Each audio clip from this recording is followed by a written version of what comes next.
Стэнлоу, конечно, вам 81 год, да, вы Да, говорите? да. Вы просто потрясающе выглядите. Да, спасибо. Очень. Вот Спасибо. как так получилось? Вот скажите секреты молодости, что нужно, как жить для того, чтобы в 81 год выглядеть прекрасно, здорово, энергично, молодо. Ну, особых секретов нет. Во-первых, надо заниматься спортом обязательно. Надо заботиться немножко о своем здоровье. Вот я, например, часто и ездила, и продолжаю ездить. Тут езжу в санатории. Я хожу в оздоровительные центры. Вот у нас в Заводе еще есть тоже оздоровительный центр. Я туда хожу. Хожу в театры, хожу в кино.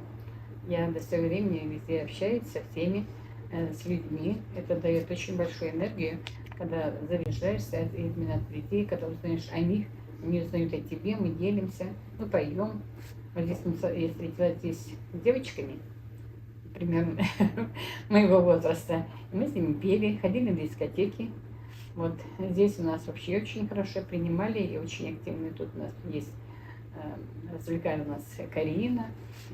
Вот. А принимал у нас Татьяна Николаевна, у нас самый главный специалист в этом профилактории, скажем так.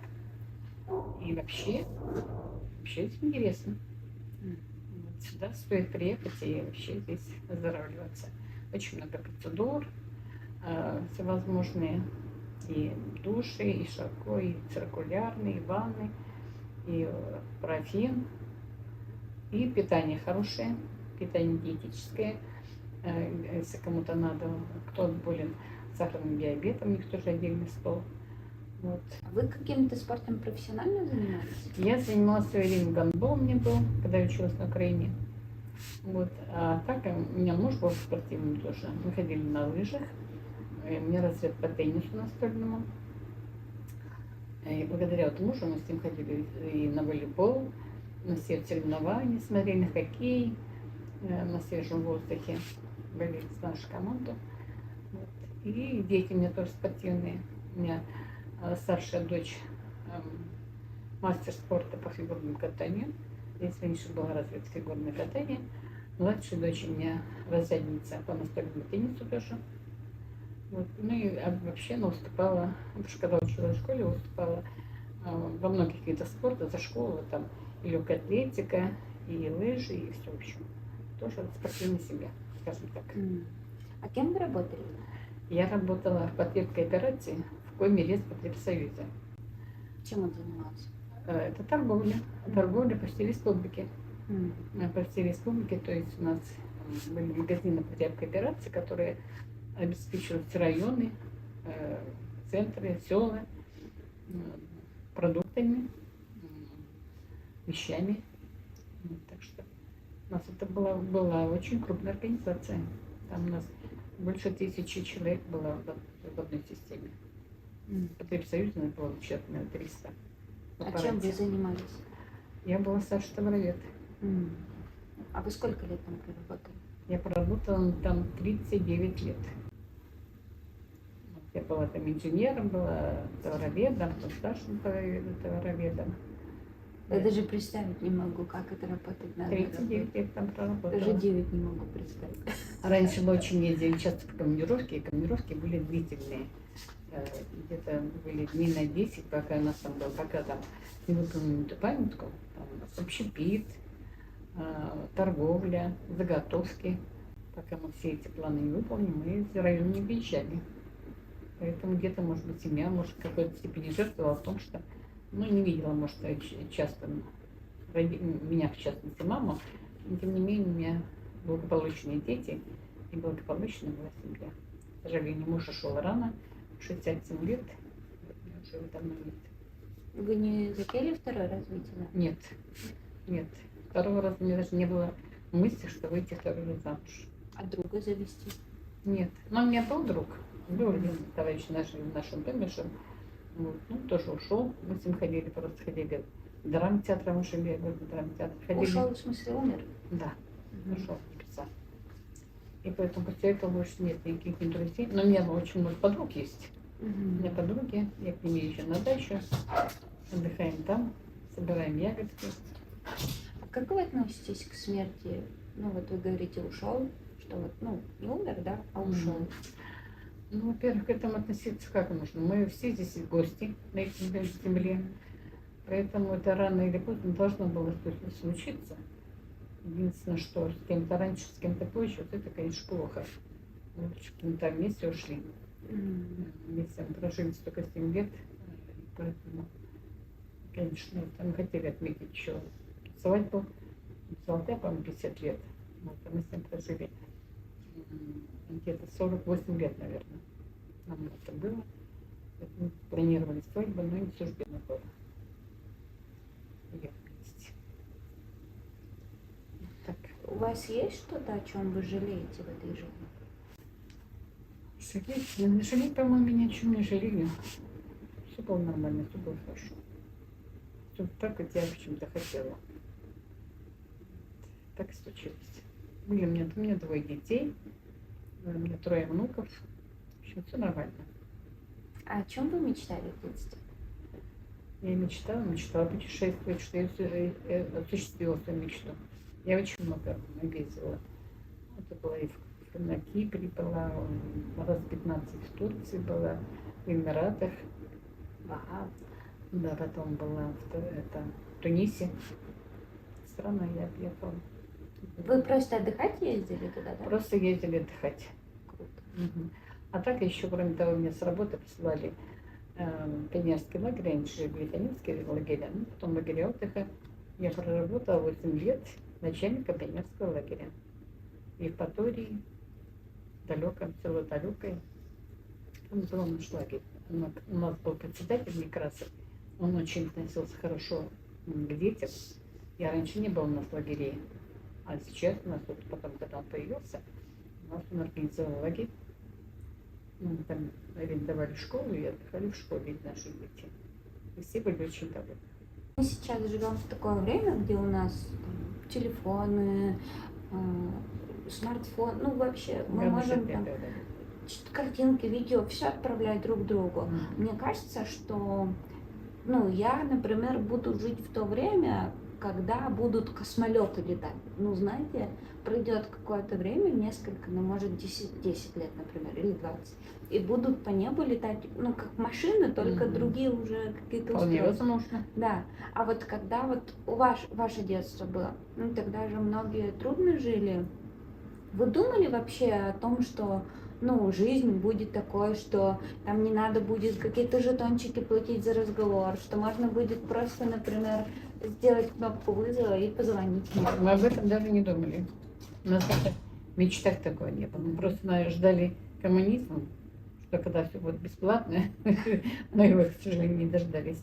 Нет, у нас даже такого не было. Я помню, раньше были вот эти, крутили там ручки. Начинал с этого, считали, как бы, арифмометры, по-моему, назывались. Вот. А сейчас, вот, конечно, мы очень сильно поражены, что у нас достиг, в общем, такой вершины, что у нас такая сейчас техника, те же компьютеры и все остальное, и телефоны, смартфоны и так далее. Мы этого даже, конечно, не думали об этом. Даже в мыслях не было.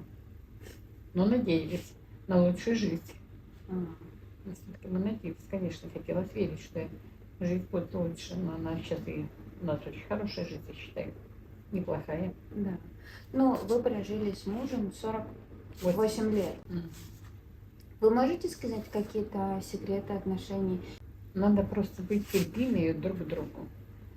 Всякое тоже было, когда-то какие-то были обиды, мелкие, может быть, ссоры, но надо все это суметь простить, забыть и начинать снова так, как положено жить. Ну, всяко, конечно. Надо это уметь. Прощать друг другу. Быть терпимее друг к другу. Так, наверное. Просто мне кажется, сейчас, знаете, такая жизнь, в которой ты можешь, например, там, расстаться с мужчиной, да, если мы говорим об этом. Так это ваша Да. жизнь, супер. Спасибо.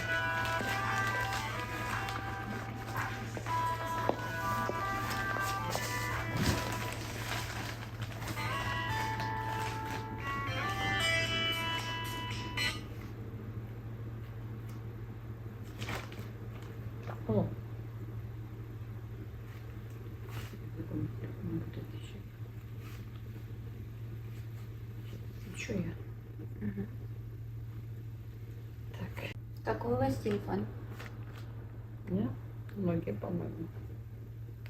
Вы фотографируете? Да. Да. У меня очень много фотографий. Фотографий очень много. Я сейчас недавно была в Абхазии, отдыхала в санатории. Ой, не санаторий, это отель был Лапсны, очень хороший. И вот потом была в мае была я в этом Туапсе. Они заставляли кухню сакральную. Мгм. Там отдыхала. Вот сейчас сюда.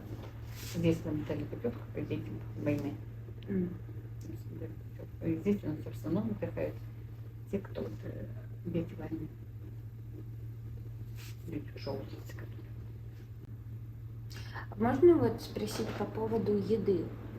Вот, когда была война, с едой ну, было сложно очень. Мгм. И ну, говорили родители, чтобы все доедали до крошки, да, там нельзя было как-то с Ну едой, да. ну и все доедать. Потом времена начали меняться, и с едой уже не было проблем. Здравствуйте. Еды было достаточно, и, в общем-то, много, сколько угодно, столько еды. То есть начался процесс изобилия. Еды стало много, бери что хочешь, да, деньги.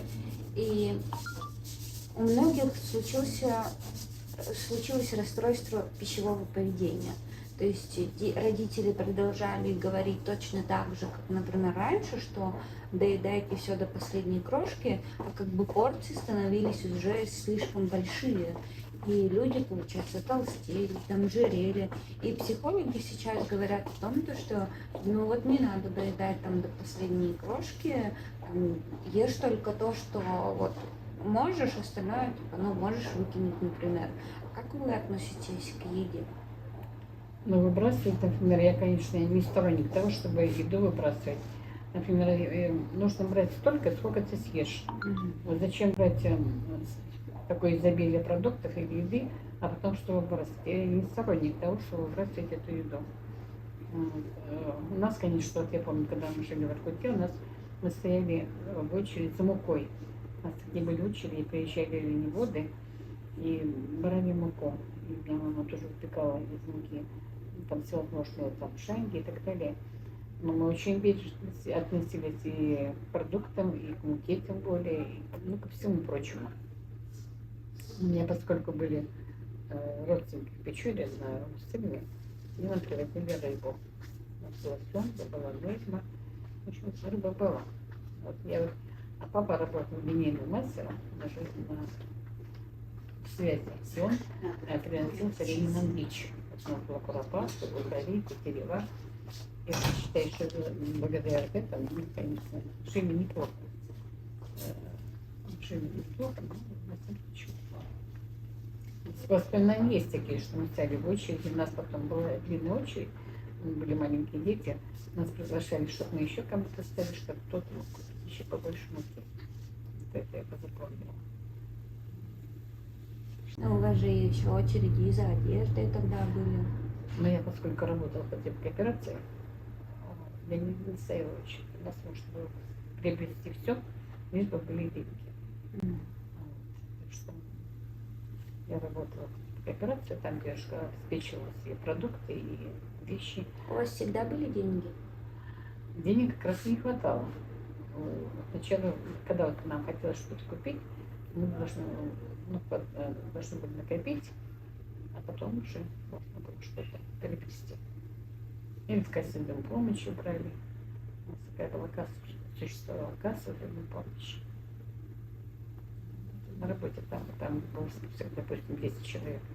Вот в этом месяце я получаю, в другом месяце следующий получает. Вот таким образом. Ну, вот мы платили с зарплаты. Допустим, я не могу купить большую вещь, дорогую вещь, а поэтому складывались все вот эти сотрудники. И было, к примеру, там 1000. И вот я покупала какую-то вещь. А раньше были другие цены. можно было что-то приобрести. Но тем не менее, каждый год ездили на море, успевали, могли ездить на море, не хватало как-то денег этих, и там не без А как, если денег не хватало? Как вы могли Я же ездить говорю, на море? была касса взаимопомощи, вот мы там брали на приобретение вещи. А когда мы ездили в отпуска, нам давали отпускные деньги, и нам хватало этого. Отпускные, потом это я, муж, мы ездили с ним, все нормально отдыхали. А вот можете еще сказать, вот как муж с вами знакомился, какие раньше были, ну, нравы, да, можно сказать, и какие-то правила знакомства с девушками, и как девушки относились, то есть там, например, поцелуй только на 5-м свидании, например, или как свидания происходили. Ну, мы, естественно, не на первом свидании поцеловались. Это было, да, в самом деле, что как это с первого раза целоваться, или там, не дай бог, еще что-то. Я когда сюда приехала, познакомилась, потому что в ресторане. И был ресторан Парма, по-моему, назывался. Вот. Но потом мы встречались, мы ходили с ним на соревнования, вот волейбольные, допустим, там, на теннисные, там, где теннисом с ним играли, и с нами же ходили на соревнования, смотрели. Вот. А потом уезжали мы на природу, жили в палатках, пели песни без костра. Ну, там была компания, там девочки и мальчики, но у нас не было никогда в мыслях, что там что-то позволить лишнего. Не говоря там уже о чем-то близком. Вот так вот. Просто была дружба, настоящая дружба. А сколько она длилась? Ну, она длилась примерно у нас с мужем полгода. Ого. Да, а потом он предложил мне расписаться, мы с ним списались. И только после этого поцеловались? Нет, мы до этого целовались уже, ну, конечно, нет. Просто так, когда мы, ну, может быть, месяца 2-3, а потом уже решили уже соединиться. А очередь там была, так еще у нас там была мама знакомая, вот нас еще без очереди там расписали. Надо было ждать там 3 месяца раньше. И нас расписали через пару недель. Сколько у вас был бюджет свадьбы? Ой, я сейчас не помню. Но у нас свадьба была неплохая. Мы отмечали, правда, и дома. Вот, но мужа, мама работала директором ресторана, железнодорожного, там был раньше ресторан. И у нас был оркестр с этого ансамбля после ресторана. Отмечали, правда, дома. Родители привезли рыбу, естественно, со сценой всякую разную. Закуска у нас была, вот, тоже в основном из ресторана, наверное. Во всяком случае, был у нас неплохой стол, но мы отмечали дома. А сколько примерно по деньгам тогда вот тратили на свадьбу, помните? Я сейчас даже не помню. Тем более, это не я. Я знаю, что на родители приехали, привезли деньги. Потом мужа, мама. Там, не знаю, 150 рублей, или там тогда уже 1000 были, или... Нет, рубли там были, не 1000 еще не были. Даже как-то не задавался этим вопросом. Короче, до 1000 рублей, да? Да, Да? так, да. Так мы ездили в отпуска, у нас если в получалось 125 рублей, мы могли позволить себе выехать на море. Да. Вот такие у нас были цены. Спокойно. Вот мы сначала поехали первый раз на море с ребенком, вот муж и я. Летели самолетом. Даже не поездом мы ездили, а самолетом летали. И прекрасно Интересно отдыхали. тогда. Да. Вот, когда я работала начальником лагеря, были мероприятия всякие. Начало старта, допустим, спортивные мероприятия, там, Нептун праздники, Нептуна, я во всех мероприятиях участвовала, конечно. Вот настольный теннис, это когда они начинали дети играть со мной. О, начальник играет. Это было интересно. Ну, во всяком случае, было интересно. Раньше было интересно. А сейчас? Но сейчас я даже не знаю, как почему молодежь проводит время. Мне кажется, менее интересно. Да, раньше были эти походы, песни у костра. Вот. Мне кажется, интересно раньше было. Сейчас не знаю, где даже молодежь проводит время. Сейчас некуда пойти, особенно. Мы ходим тоже в парк. Да? Ну, это если хорошо, то ходите. И на лодках. А и мы тоже возле на костра. байдарках тоже. Сплавляли там у нас вот это река горная. А вот здесь река у нас есть, кстати. С Минги начинали оттуда на резиновых лодках. Вот тоже на резиновых лодках переправлялись. Костры там нашли. Варили эти. Первые варили, по-моему, уху какую-то. В общем, так было вкусно. Мне кажется, просто у вас не было телефонов, Не было вообще телефона. и вам хотелось какой-то движухи, там, активности. А Да. сейчас, мне кажется, мы много всего заменяем Да, просмотром. да, просмотром этих телефонов, много сидим в телефоне. Молодежь даже сядешь в автобус. Вот в автобусе даже, на проезде спокойно, хотя в автобусе нет, сидят в телефонах. Вот можете так, попробуй там предложить им уступить место. Где-нибудь посмотрят недоброжелательно. Не все, конечно, некоторые заходят в автобус и тут же встают. Здесь же воспитанные тоже. Мы им благодарны очень. Есть хорошие дети, есть всякие разные. Даже как у нас было. У нас тоже всякие были. А есть у вас какие-то ежедневные ритуалы, которые вы делаете? Ежедневные. Ну, зарядку я делаю. Каждый день? Утром, да. На коврик есть и зарядку делаю, да. Вот так. Я еще уже отхожу с детьми, с дочерью и с внуком. И готовлю обеды, хожу в магазин. Там постоянно как бы обязанность. Мне очень нравится, я жила одна, потом сейчас мы купили новую квартиру и в новом доме живу с ними. Как с лифтом дома у меня. Шикарный ремонт. Вот, и внук меня очень уважает. Я их очень люблю. А у вас внук спрашивает про то, как у вас раньше было в молодости? Рассказывайте ему какие-то Он не истории? спрашивает, но когда что-то, если что-то скажу, он говорит: бабуля, да ты что? Удивляется. Говорит: бабуля, да ты что? В общем, в удивлении надо что-нибудь скажу ему, что неужели вас так было? Например? Например, что-то. Ну, мы жили без телефонов, что телефонов даже домашних не было. Вот это он еще удивляется, что мы считали на счетах, у нас были счеты. Вот. Ничего себе, говорит. Вот так не удивляется. Ну, меня читает много, мальчик воспитанный, вот этот. Вот и у меня тоже дети. Потому что у меня внучка очень красавица занимала мисс Русское радио, первое место. А сейчас нас пишут. Как вы думаете, какая самая главная задача родителей и бабушек? Научить, наверное, относиться уважительно к людям,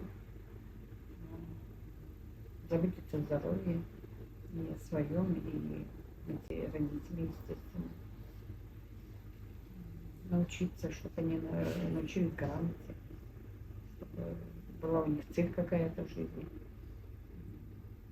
У меня внук занимается спортом и в школе учится, он учится в специализированной школе 21 там, с уклоном немецким. Очень изучает язык хорошо, он с удовольствием его изучает. И у него стремление есть вот именно достичь знаний, и чтобы были успехи в спорте. Еще баскетболист, чтобы были успехи в спорте и знания, конечно, в других областях. Чтобы что-то было. Эрудированность. Да, отлично. Это главное, что у него есть стремление. Приобрести именно знания. Он читает книги. И вот эти все гаджеты. Читает книги. Потому что мама филолог, и он с удовольствием читает. Какая ваша любимая книга? «Сердце на ладони» вот я как-то читала. Вот, а сейчас в основном занимаюсь, чтобы для развития памяти. Вот эти книги для развития памяти. наступила деменция. Я этого боюсь очень. Да. Мне кажется, у вас не наступит. Но я хочется верить, что этого не будет. Да, 100%. Хотелось бы верить. Да. Хотелось бы верить. Что вы можете пожелать молодежи, подрастающему поколению? Ну, заботиться о себе, прежде всего, конечно, заботиться о родителях, уважать окружающую среду, уважать людей. Что еще можно пожелать? Счастья, благополучия, любви, хорошей, большой любви. Чтобы как-то относились друг к другу более внимательно, более уважительно в семье и к друзьям своим. Заботиться друг о друге. Пожелать главное счастья. Чтобы все у них исполнилось, все мечты, все их желания, чтобы все у них исполнилось о том, что они желают, мечтают о чем. Мне кажется, что в ваше время не было такого понятия любовь к себе, ну, что ты кого-то да. можешь, да, но мне кажется, что у вас есть любовь к себе, и вы так довольно уважительно и любвеобильно к себе относитесь, вот, как это получилось? Конечно. Ну, во-первых, я работала в таком предприятии, скажем так, было чуть ли не министерство, но республиканский Леспотребсоюз. Там надо было себя уважать и уважать окружающих. Я каждый день одевалась в новые, даже 2 раза могла в день, у меня рядом был дом, я приходила, переодевалась, снова одевалась. Вот. И уважительно относиться. И что вы еще сказали, там спрашивали? Ну, как это, вы наверняка шли, получается, ну, многие же могли вам сказать, а что это ты так? Нет, мне наоборот, мне брали пример, да? Говорили, что наша Татьяна, она одевается, например, ей потому что вот именно, ты, говорит, нас, как бы, на свой талон, говорит, мы тебя смотрим, и нам тоже хочется. Вот, наоборот, они брали пример с меня и хорошо одевались, потому что у нас вообще девочки хорошо одевались. Ну, трим было, у меня сейчас нет прически. Каждую неделю делаю прическу обязательно. Классная прическа.